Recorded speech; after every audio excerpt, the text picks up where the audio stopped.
Hello students, welcome to Telugu officers channel. ఇవాళ మనం August 20వ తేదీకి సంబంధించిన కరెంట్ అఫైర్స్ చూద్దాం. ఇవాల్టి మన ఫస్ట్ ఆర్టికల్ చూడండి. మన దేశంలో ఉండేటటువంటి యూనివర్సిటీలు కావచ్చు, కాలేజెస్ కావచ్చు, వీటికి ర్యాంక్స్ ఇచ్చేందుకు ఎన్ఐఆర్ఎఫ్ ర్యాంకింగ్ వ్యవస్థను తీసుకొచ్చారు. ఎన్ఐఆర్ఎఫ్ అన్నటువంటి ర్యాంకింగ్ వ్యవస్థని ఎప్పుడు తీసుకొచ్చారు? 2015 సంవత్సరంలో. ఇందులో ఏంటి ఎన్ఐఆర్ఎఫ్ అంటే? నేషనల్ ఇన్స్టిట్యూషనల్ ర్యాంకింగ్ ఫ్రేమ్వర్క్ అనేసి పిలుస్తూ ఉంటాము. సో ఏంటి national institute for ranking framework? ఈ ఎన్ఐఆర్ఎఫ్ అనేటటువంటిది ఒక మెథడాలజీ అనమాట. ఇది వేరియస్ పారామీటర్స్ని బేస్ చేసుకుని ఇన్స్టిట్యూషన్స్కి ర్యాంకింగ్స్ అన్నటువంటిది ఇస్తుంది. సో దీన్ని అప్రూవ్ చేసింది ఎవరు? మినిస్ట్రీ ఆఫ్ ఎడ్యుకేషన్ అన్నటువంటిది. ఇంతకుముందు ministry of human resource development అని ఉండేది. సో 2015లో దీన్ని లాంచ్ చేశారు. అయితే ఇక్కడ పారామీటర్స్ ఏంటి అనేసి కనుక మనం గమనిస్తే, ఒకటి టీచింగ్ ఎలా ఉంది, అక్కడ టీచింగ్ ఎలా ఉంది, లెర్నింగ్ ఎలా ఉంది, అలాగే అక్కడ రీసోర్సెస్ అన్నటువంటివి ఎలా ఉన్నాయి, వీటన్నింటినీ బేస్ చేసుకుని. రెండోది వచ్చేసరికి రీసెర్చ్ అన్నటువంటిది అక్కడ ఎలా ఉంది, అలాగే ప్రొఫెషనల్ ప్రాక్టీస్ అన్నటువంటిది ఎంతవరకు జరుగుతోంది ఇది. మూడవది వచ్చేసరికి గ్రాడ్యుయేషన్ అవుట్కమ్ అన్నటువంటిది మీ కాలేజ్ నుంచి ఎలా ఉంది.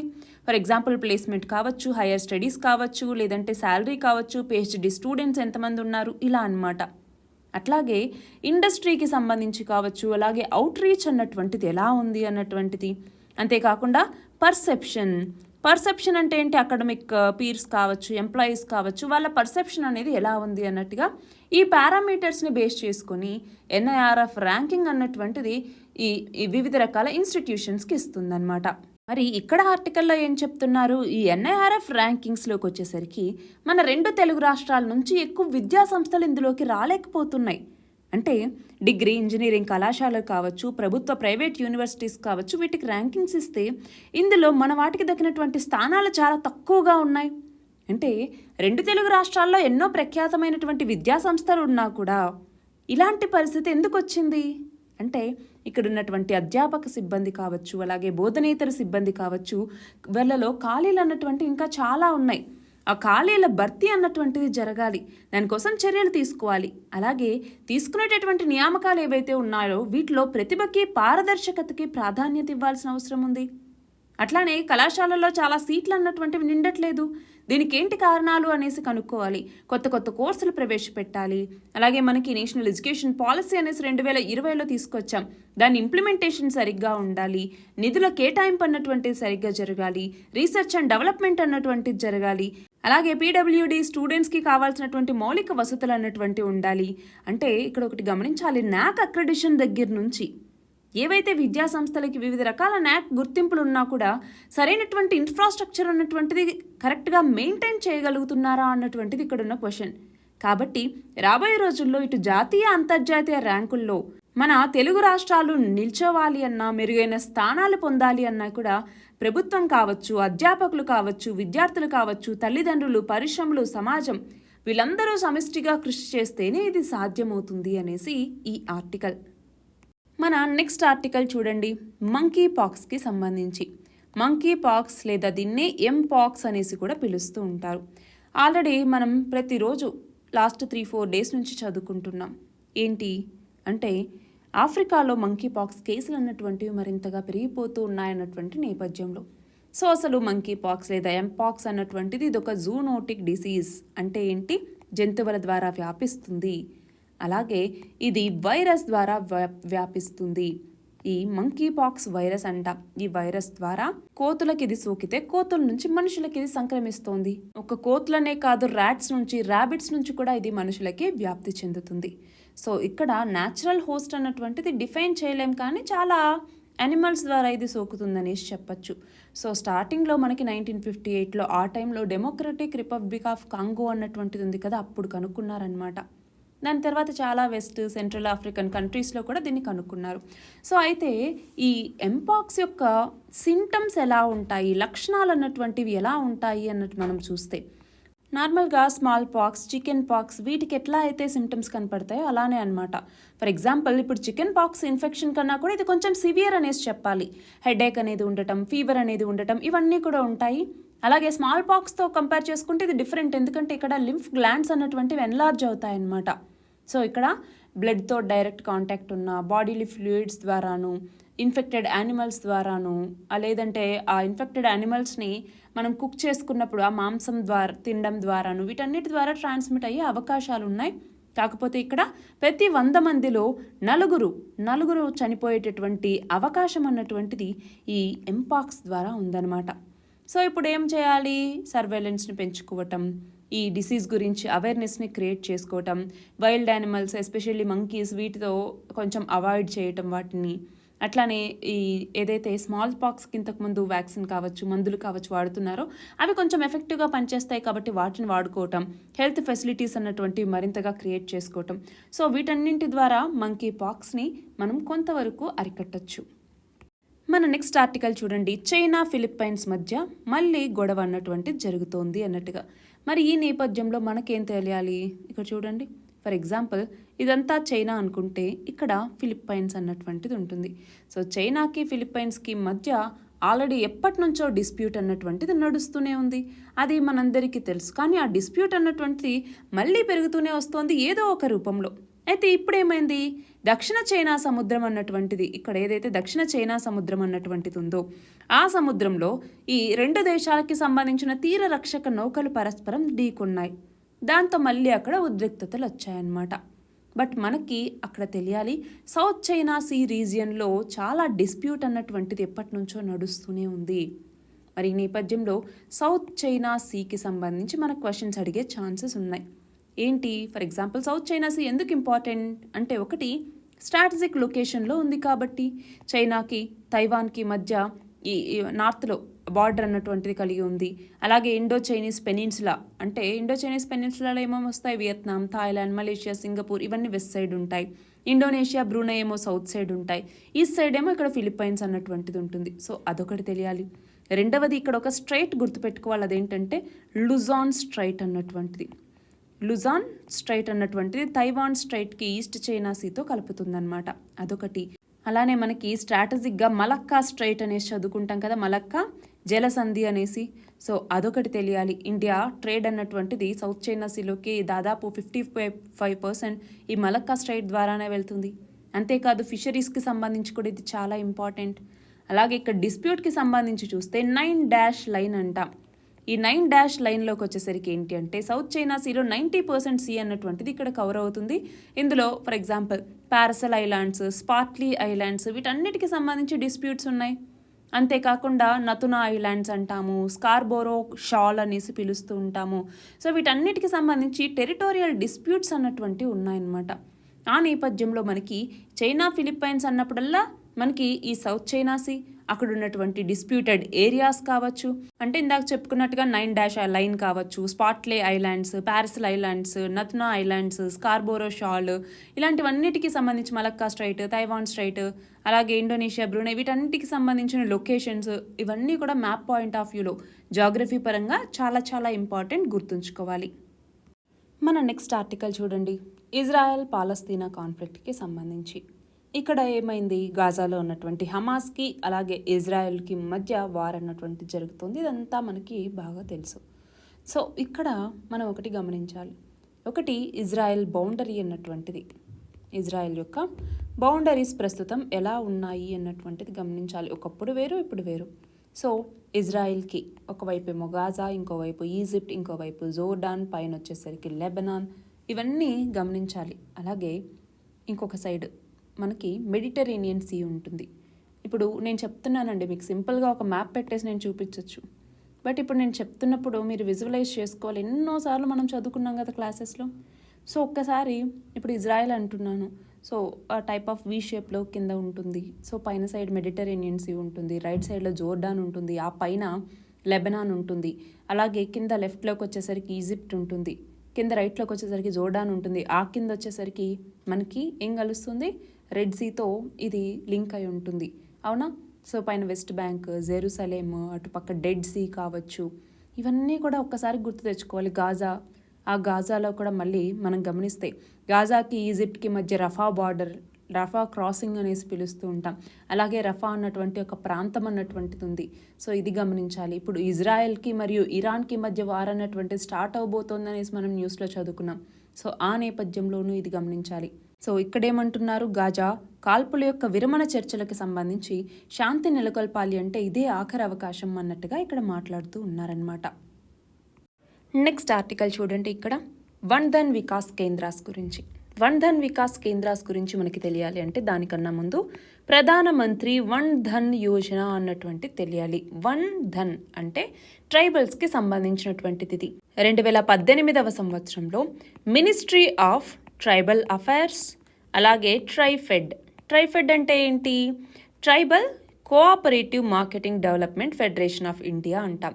ఇవి రెండు కూడా ట్రైబల్స్ యొక్క రెవెన్యూని పెంచాలి, ట్రైబల్ కమోడిటీస్ ఏవైతే ఉంటాయో వాటిలో ప్రొడక్టివిటీని ఇంప్రూవ్ చేయడం ద్వారా వాళ్ళ రెవెన్యూని పెంచాలన్నటువంటి లక్ష్యంతో తీసుకొచ్చారు. సో దీని కింద వీళ్ళకి ఫినాన్షియల్ సపోర్ట్ ఇస్తారు, ట్రైనింగ్ ఇస్తారు, మార్కెటింగ్ సపోర్ట్ అన్నటువంటిది కూడా ఇవ్వటం జరుగుతుంది. సో ఇప్పుడు ప్రధానమంత్రి వన్ ధన్ యోజన గురించి మనకి తెలుసు. మరి వీళ్ళ ప్రోడక్ట్స్ని ఇక్కడ మార్కెటింగ్ చేయటం ద్వారా, సరైనటువంటి వీళ్ళకి ఛాన్సెస్ కల్పించటం ద్వారా వీళ్ళకి రెవెన్యూ జనరేట్ చేయాలన్నాం కదా. మరి వాళ్ళు ఎలాగ వీటి ద్వారా రెవెన్యూ జనరేట్ చేసుకుంటారు, దానికోసమే వన్ ధన్ వికాస్ కేంద్రాస్ అనేసి ఏర్పాటు చేయటం జరుగుతుంది. సో ఇక్కడ ఏమైందంటే రీసెంట్గా ఇక్కడ ఆంధ్రప్రదేశ్ రాష్ట్ర ప్రభుత్వం గురించి ఇక్కడ మాట్లాడుతున్నారు. 100 రోజుల్లో 100 వన్ ధన్ వికాస్ కేంద్రాలు అందుబాటులోకి తీసుకురావాలి అనేసి అనుకుంటున్నారు. బట్ ఇది ఒక సెంట్రల్ సెక్టార్ స్కీమ్ కాబట్టి దీని గురించి మనకి తెలియాలి. సో ఈ వన్ ధన్ వికాస్ కేంద్రాస్ ఏవైతే ఉన్నాయో వీటి ద్వారా ఏంటి అంటే జాగ్రఫికల్గా మనకి ఎలాంటి రిసోర్సెస్ అయితే ఉన్నాయో, అటవీ సంపద ఏదైతే ఉంటుందో ఆ ట్రైబల్ పీపుల్ వాటిని సేకరించి వాటిలో ప్రొడక్టివిటీ పెంచడం ద్వారా వాళ్ళు అమ్ముకొని వాళ్ళకి రెవెన్యూ అన్నటువంటిది వస్తుంది. సో ఈ ఫారెస్ట్ ప్రొడ్యూస్ ఏదైతే ఉంటుందో దాన్ని కలెక్ట్ చేసి ఈ సెంటర్స్ ద్వారా వేరే వాళ్ళకి అమ్ముకోవటం జరుగుతుంది. సో ఇక్కడ ప్రాసెసింగ్, వాల్యూ అడిషన్ ఇవన్నీ కూడా చేస్తారనమాట. సో ఇక్కడ ఏమవుతుంది, వాళ్ళు ఏవైతే ఫెసిలిటీస్ ప్రొవైడ్ చేస్తున్నారో దాని ద్వారా ఆ ఫుడ్కి కావచ్చు, ఆ ప్రొడ్యూస్కి కావచ్చు గ్రేడింగ్ చేస్తారు, ప్యాకేజింగ్ చేస్తారు, ప్రాసెసింగ్ చేస్తారు. కాబట్టి మార్కెటింగ్ వాల్యూ అన్నటువంటిది పెరుగుతుంది. సో దీని ద్వారా ఏంటి అంటే ట్రైబల్ ఎంటర్ప్రెన్యూర్షిప్ని పెంచవచ్చు, ఫారెస్ట్ రీజియన్స్లో వాళ్ళ యొక్క ఎకనామిక్ డెవలప్మెంట్ని పెంచడానికి, ఒక సస్టైనబుల్ ఎకోసిస్టమ్ని క్రియేట్ చేయడానికి ఇది ఉపయోగపడుతుందన్నమాట. నెక్స్ట్ ఆర్టికల్ చూడండి, ఇక్కడ అరకు కాఫీ గురించి మాట్లాడుతూ ఉన్నారు. సో అరకు కాఫీ అనగానే రీసెంట్గా న్యూస్లో ఎందుకుంది, మన ప్రధాని నరేంద్ర మోదీ మన్ కీ బాత్లో మాట్లాడుతున్నప్పుడు ఆంధ్రప్రదేశ్కి సంబంధించిన ఈ అరకు కాఫీ యొక్క సిగ్నిఫికెన్స్ని, దీని యొక్క ఫ్లేవర్ని ప్రేస్ చేయటం జరిగింది. సో ఈ నేపథ్యంలో మనకి అరకు కాఫీ యొక్క సిగ్నిఫికెన్స్ ఏంటి అనేసి తెలియాలి. సో ప్రస్తుతం ఆంధ్రప్రదేశ్లో ఉన్నటువంటి అల్లూరి సీతారామరాజు డిస్ట్రిక్ట్లో ఉన్నటువంటి అరకు, ఈ అరకు వ్యాలీలో ఈ అరకు కాఫీ అన్నటువంటిది పండిస్తూ ఉంటారు. దీనికంటూ ఒక డిస్టింక్ట్ ఫ్లేవర్ ఉంటుంది. అంటే చాక్లెట్, క్యారమెల్, అలాగే కొంచెం ఫ్రూటీ ఎసిడిటీ ఫ్లేవర్ అన్నటువంటిది కాఫీకి ఉంటుందన్నమాట. అంతేకాదు ఇక్కడ ఆర్గానిక్ ఫార్మింగ్ మెథడ్లో ఇక్కడ ఆగ్రో ఫారెస్ట్రీ సిస్టమ్ని డెవలప్ చేస్తూ ఉన్నారు. ఇక్కడ ట్రైబల్ ఫార్మర్స్, కోఆపరేటివ్స్ కలిసి ఈ యొక్క అరకు కాఫీని పండిస్తూ ఉన్నారు. మనకి గమనించాలి, కాఫీకి సంబంధించి రీసెంట్గా కాఫే డి కొలంబియా కాంపిటీషన్లో కూడా బెస్ట్ రోబస్టా కాఫీ అవార్డు అన్నటువంటిది అరకు కాఫీకే వచ్చింది. అంతేకాదు దీనికి GI ట్యాగ్ కూడా ఉంది. సో మీరు చెప్పండి, అరకు కాఫీకి GI ట్యాగ్ అన్నటువంటిది ఏ సంవత్సరంలో వచ్చింది అన్నటువంటిది చెప్పండి.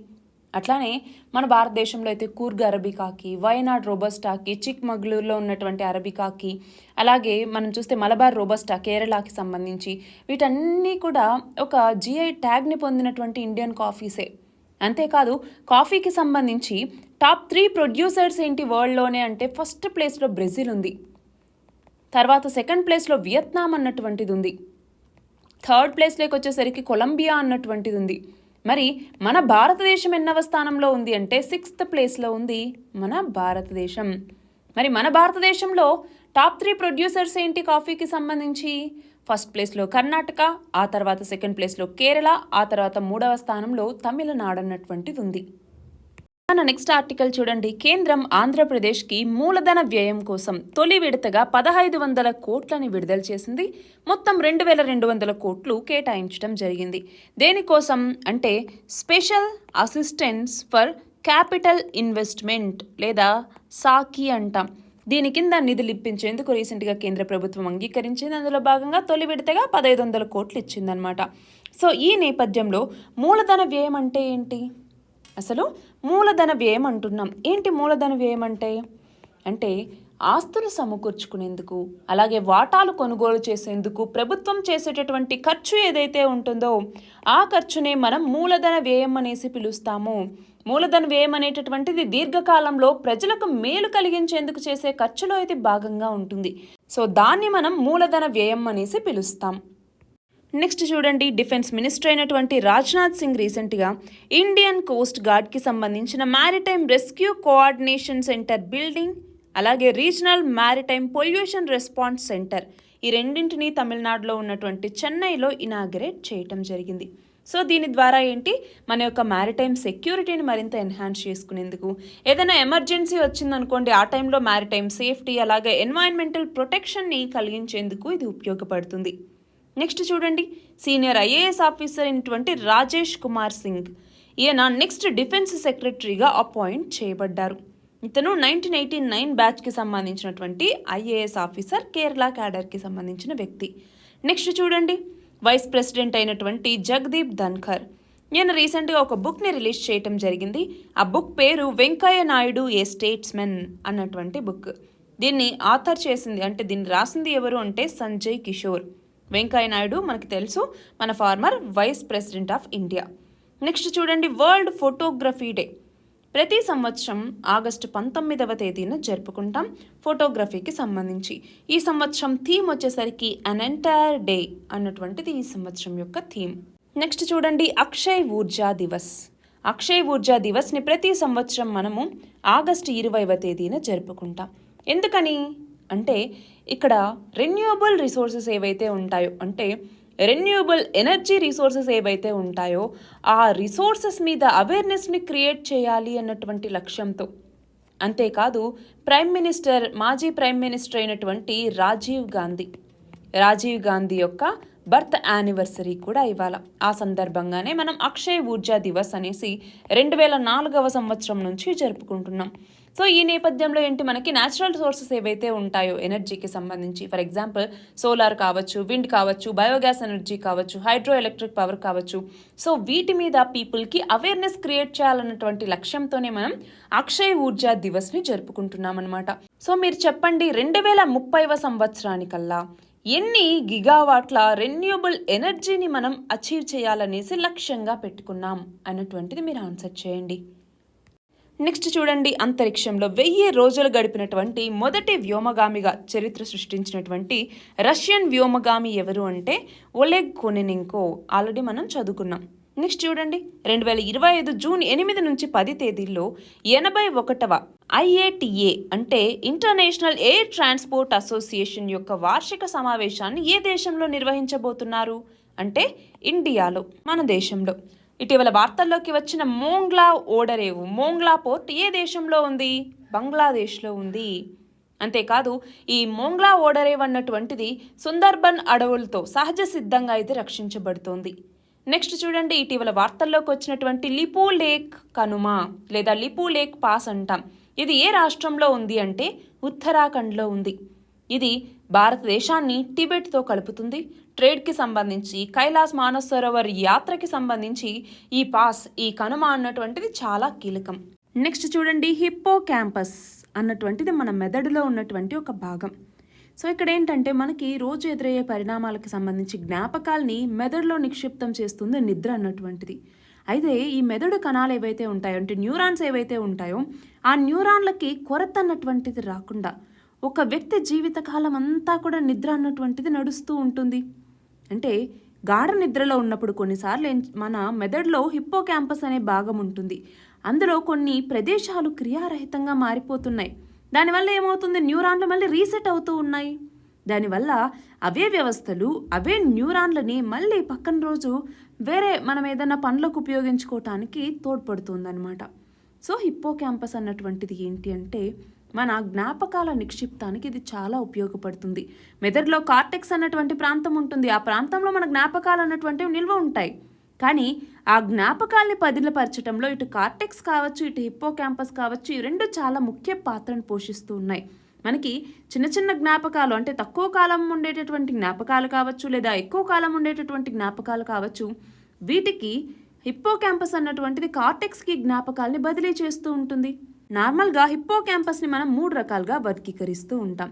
అందులో 2 ఒకటేమో కాలంకి సంబంధించి, రెండేమో ప్రదేశానికి సంబంధించినటువంటి జ్ఞాపకాలు ఉంటాయి.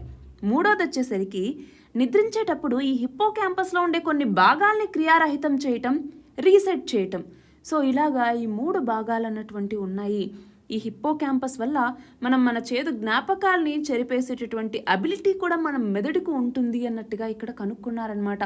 సో దీని అన్నింటి వల్ల కొత్త చికిత్సలకు ఇది ఉపయోగపడుతుందేమో అన్నటువంటిది ఇప్పుడు మనకున్నటువంటి ఆశ.